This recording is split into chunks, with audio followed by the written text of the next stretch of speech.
Hi guys, Yulo again here, and today tayo ay gagawa ng super moist carrot cake. So to start with, ito yung ating ingredients.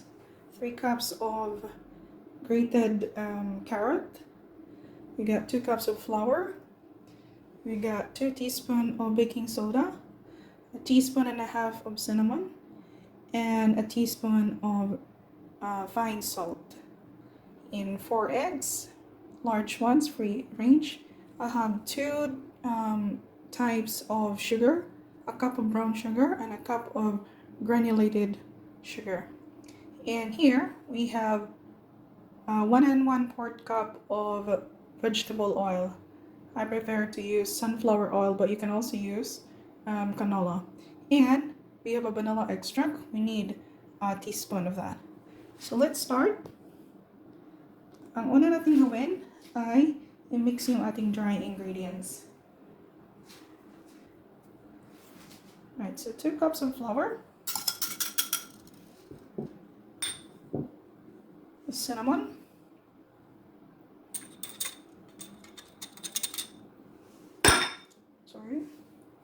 your baking soda, and the salt.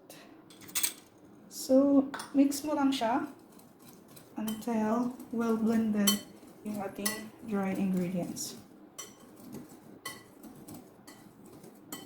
Okay.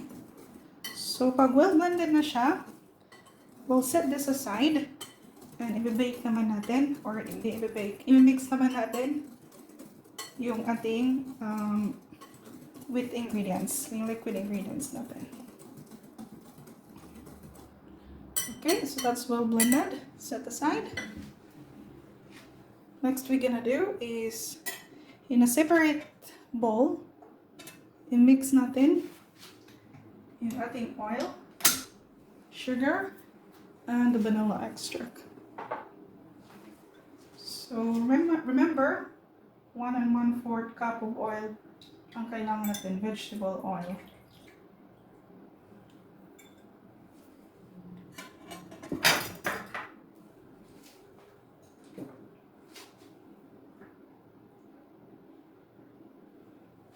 Okay. And then we need the sugar.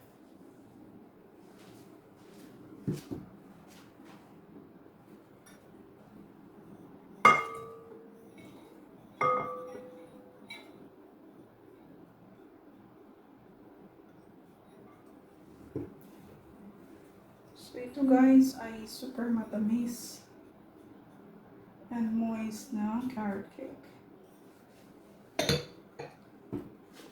And a teaspoon of vanilla extract.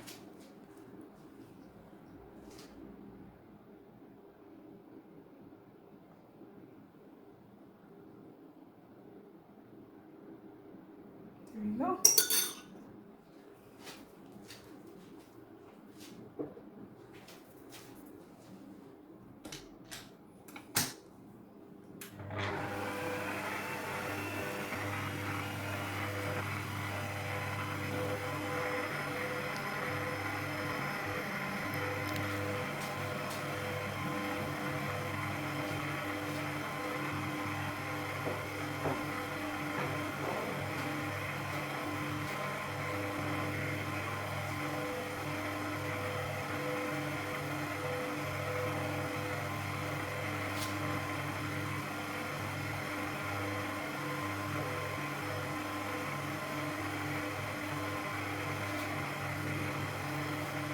So when it's well blended, you need to add